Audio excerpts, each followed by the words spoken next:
Bonjour à tous et bienvenue sur la Fredzone pour une nouvelle vidéo qui va porter sur iOS 7 et plus précisément sur Safari. Donc, mon petit Safari se trouve tout en bas, on peut voir qu'il a une jolie icône toute minimaliste. J'appuie dessus pour lancer mon navigateur. Au niveau de l'interface, pas mal de changements. Donc, le champ de recherche est toujours là-haut, mais cette fois-ci on n'a qu'un seul champ au lieu des deux champs qu'on avait avant. Donc, dans ce champ, vous pourrez saisir l'adresse d'un site ou les mots-clés de votre recherche. Ici, dans la partie blanche, on aura le contenu de la page, et en bas, une barre de navigation avec les flèches précédentes, suivantes, le bouton pour accéder aux options de partage et autres, un bouton pour accéder à notre historique, à nos favoris, à notre liste de lecture, et puis un bouton pour gérer les onglets. Donc là, je commence directement en tapant dans mon champ, je saisis quelques mots-clés, et là j'ai l'autocomplétion qui se met en route. Une autocomplétion avec différentes zones, donc en haut j'aurai les meilleurs résultats, les meilleurs sites, qui correspondent à mes mots-clés. En dessous, j'aurai la recherche de Google, et après, j'aurai donc du contenu en provenance de mes signets et de mon historique.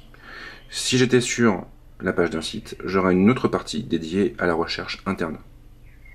Tout en bas à gauche, un lien privé pour lancer la navigation privée. Donc là, en l'occurrence, si on le fait, il ne se passe rien. Voilà.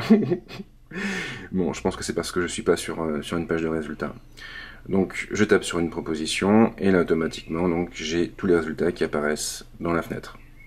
Si j'ai envie de passer en mode plein écran, j'ai qu'à commencer à faire défiler la fenêtre et auquel cas la barre en bas disparaît complètement. Pour la faire réapparaître, je dois remonter tout en haut de la page.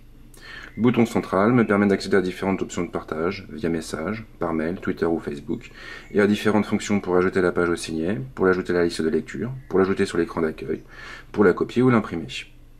Donc là, je vais l'ajouter à ma liste de lecture. Et ensuite, j'ai ici un autre bouton qui me permet donc d'accéder à mes signets, à mes liens partagés et à ma liste de lecture. Donc la liste de lecture, en gros, c'est un endroit virtuel, comme un tiroir, où vous allez pouvoir envoyer tous les articles que vous avez envie de consulter plus tard. Donc c'est assez pratique, comme ça on fait ses courses et après on peut les prendre tranquillement, le train, le métro, l'avion, ce qu'on veut. L'onglet privé est toujours en bas à gauche. Si j'appuie dessus, donc là comme j'étais sur une page de résultats ou sur un site, il me valide la fonction et je vais pouvoir soit fermer toutes les pages, soit les conserver. Donc là, je vais les conserver. J'appuie sur OK et on peut remarquer que l'interface de Safari a changé. Et maintenant, on a droit à du gris parce qu'on est en navigation privée. Au niveau des onglets, donc je me suis planté de bouton, forcément. Au niveau des onglets, donc on a une nouvelle présentation beaucoup plus visuelle. Donc je vais ouvrir plusieurs onglets. Voilà, hop.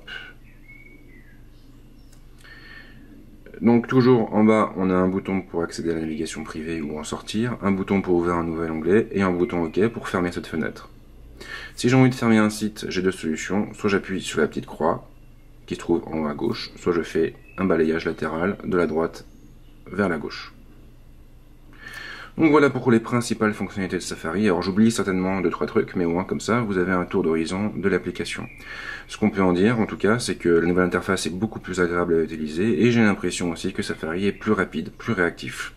Donc après, j'ai pas pris de mesure exacte, mais c'est une impression en tout cas que j'ai. Et si j'en crois les retours des autres utilisateurs qui testent aussi iOS 7, eh bien c'est une impression qui ne vient pas que de moi. Donc voilà pour cette vidéo sur Safari, on se retrouve très très vite pour d'autres vidéos qui porteront sur iOS 7. A bientôt.